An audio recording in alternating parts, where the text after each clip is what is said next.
రాకాలోకంకి స్వాగతం. ఈ కంటెంట్ మీకు నచ్చినట్టయితే లైక్ చేయండి, మీ బంధుమిత్రులకు షేర్ చేయండి. ఇప్పటివరకు సబ్స్క్రైబ్ చేసుకోకపోతే సబ్స్క్రైబ్ బటన్ని నొక్కండి, అదేవిధంగా బెల్ ఐకాన్ని కూడా తప్పనిసరిగా నొక్కండి. మిత్రులారా, హిమాచల్ ప్రదేశ్లో హిందుత్వం యొక్క శక్తి ప్రదర్శన జరిగింది. అక్కడ అక్రమంగా హిమాచల్లో ఉన్నటువంటి ప్రధాన నగరమైనటువంటి షిమ్లాకు పక్కనే ఉండే సంజౌలి నగరంలో ఒక పెద్ద మసీదుని అక్రమంగా అనుమతి లేకుండా నిర్మించటమే కాకుండా దానికి 5 అంతస్తులు నిర్మించారు. ప్రభుత్వ భూమిలో నిర్మాణం చేసిన తరువాత దానిని వక్ఫ్ ప్రాపర్టీగా చూపించి, వక్ఫ్ ప్రాపర్టీ కాబట్టి ఇది మాది అని చెప్పి, దాని తర్వాత ఎటువంటి అనుమతులు లేకుండా ప్రభుత్వం వద్దన్నా కాదన్నా కూడాను 5 అంతస్తులు నిర్మించి, ఆ 5 అంతస్తుల్లో కూడాను బయట నుంచి వచ్చినటువంటి వ్యక్తులు నివాసం ఉండేలా చేశారు. వీళ్ళు ఎవరు, ఎక్కడి నుంచి వస్తున్నారు, వీళ్ళు రోహింగ్యాలా, బంగ్లాదేశీలా, లేకపోతే ఉగ్రవాదులా అన్నటువంటి ఎలాంటి తనిఖీ లేదు, ఎలాంటి ఆజమాయిషీ లేదు. అంతేకాకుండా ఆ దారిలో వస్తూ వెళుతూ ఉన్నటువంటి హిందూ బాలికల్ని అవమానించటము, హిందూ యువకులు వెళ్తుంటే వాళ్ళని కొట్టటము, ఇవి నానాటికి పెరుగుతున్నాయి. చిట్ట చివరికి ప్రభుత్వానికి ఎన్నిసార్లు చెప్పినా పని కావడం లేదని భావించినటువంటి హిందూ సంఘాలు రోడ్ల మీదకి వచ్చాయి.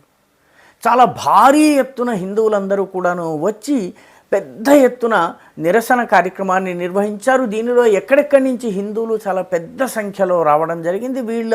వీళ్ళందరి నినాదాలు, వీళ్ళు చేస్తున్నటువంటి ఒక్క గొంతుతో వీళ్ళు చేస్తున్నటువంటి ఆవేదనామయమైనటువంటి నినాదాలు ఇవన్నీ చూసిన తర్వాత అక్కడ ఉన్నటువంటి మిగతా వాళ్ళు కూడాను వచ్చి దీనిలో కలిశారు.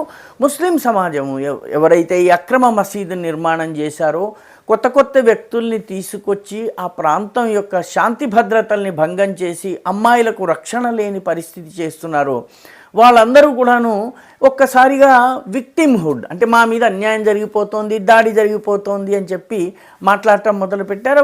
హిమాచల్లో కాంగ్రెస్ ప్రభుత్వం ఉంది కాబట్టి తమకు రక్షణ ఉంటుందన్నటువంటి ఒక భావనతో వాళ్ళు ఉన్నారు. కానీ రాష్ట్ర అసెంబ్లీలో ఈ విషయంపై చర్చ మొదలైనప్పుడు కాంగ్రెస్ పార్టీకే చెందినటువంటి మంత్రి అనిరుద్ధ్ సింగ్ ఈ మసీదు గురించి ప్రస్తావించటమే కాకుండా హిమాచల్ ప్రదేశ్లో ఎక్కడ పడితే అక్కడ బంగ్లాదేశీ మూలానికి చెందినటువంటి వ్యక్తులు, రోహింగ్యా మూలానికి చెందిన వ్యక్తులు రావడము, తద్వారా శాంతి భద్రతకి కలుగుతున్నటువంటి నష్టము, అదేవిధంగా అమ్మాయిలను వాళ్ళు వేధిస్తున్నటువంటి ఉదాహరణలను ఇచ్చి, దేవభూమి అయినటువంటి హిమాచల్ ప్రదేశ్లో ఇలాంటివి మనం అంగీకరిస్తామా అని చెప్పి ఆయన ప్రశ్నించారు. దాంతో కాంగ్రెస్ పార్టీకి గొంతులో పచ్చి వెలక్కాయ పడ్డట్టుగా అయింది. మింగలేక కక్కలేక ఉండిపోయింది. ఏం చేయాలో తెలియదు. ఎందుకంటే కాంగ్రెస్ పార్టీ ప్రభుత్వము చాలా కొద్ది సీట్ల మెజారిటీతో అక్కడ అధికారంలో ఉంది. దాంతో అనిరుద్ధ్ సింగ్ పైన యాక్షన్ తీసుకునేటటువంటి పరిస్థితి కూడా ఆ పార్టీకి లేదు. నిజానికి హిమాచల్లో ఈ తరహా అక్రమ మసీదుల నిర్మాణము, అనుమానాస్పద వ్యక్తుల రాక, శాంతి భద్రతల్ని భగ్నం చేసే దృష్ట్యా చాలా పెద్ద ఎత్తున జరుగుతూ ఉన్నాయి. ఒక 3-4 నెలల క్రితం బక్రీద్ జరుగుతున్నప్పుడు సిర్మౌర్ జిల్లాలో ఉన్నటువంటి నాహన్ అనే ప్రాంతంలో వ్యాపారం చేసుకోవడానికి వచ్చినటువంటి జావేద్ అనే వ్యక్తి ఒక గోవుని కోసి, ఆ కోస్తున్నటువంటి ఆ ఫోటోని పెట్టి బక్రీద్ నేను ఈ విధంగా జరుపుకున్నాను అని చెప్పి సోషల్ మీడియాలో పోస్ట్ పెట్టాడు. దానిపైన చాలా పెద్ద ఎత్తున ఉద్రిక్తతలు ఏర్పడ్డాయి. ఎందుకంటే హిందువులు గోవుల్ని చాలా గౌరవిస్తారు. ముఖ్యంగా హిమాచల్ ప్రదేశ్లో గోపూజ చాలా ఎక్కువగా ఉంటుంది. దీంతో ప్రజలందరూ వెళ్ళి అతని దుకాణాన్ని పూర్తిగా విధ్వంసం చేసిన తర్వాత పోలీసులు ఒక మసిపూసి మారేడుకాయ చేసి అది ఆ జంతువు ఆవు కాదు, చంపినటువంటి జంతువు ఆవు కాదన్నటువంటి ఒక విచిత్రమైన సంజాయిషి ఇచ్చి ఇతన్ని అక్కడి నుంచి పంపించేశారు. పంపించిన తర్వాత దగ్గరలోనే ఉండేటటువంటి పావంటా సాహెబ్ అనేటటువంటి గ్రామంలో వేరే వ్యక్తి పేరిట ఇతను దుకాణం తీసుకున్నాడు. నడిపేది జావేద్, కానీ ఇది వేరే వ్యక్తి పేరిట ఈ దుకాణాన్ని తీసుకుని అంటే ఎక్కడైతే సంఘటన జరిగిందో దానికి కొద్ది దూరంలోనే ఇతను ఉంటూ మళ్ళీ మతోన్మాదాన్ని రెచ్చగొట్టి, మత ఉద్రిక్తతల్ని రెచ్చగొట్టేటటువంటి ప్రయత్నం చేస్తున్నాడు. కాబట్టి హిమాచల్ ప్రదేశ్లో ఇటువంటి సంఘటనల్ని చూసినటువంటి హిందూ సమాజం ఒక్కసారిగా తిరగబడింది. చాలా పెద్ద సంఖ్యలో వీళ్ళు ఈ పావంటా సాహెబ్లో ఉన్నటువంటి జావేద్ కావచ్చును, అదేవిధంగా ఈ సంజౌలీలో ఉన్నటువంటి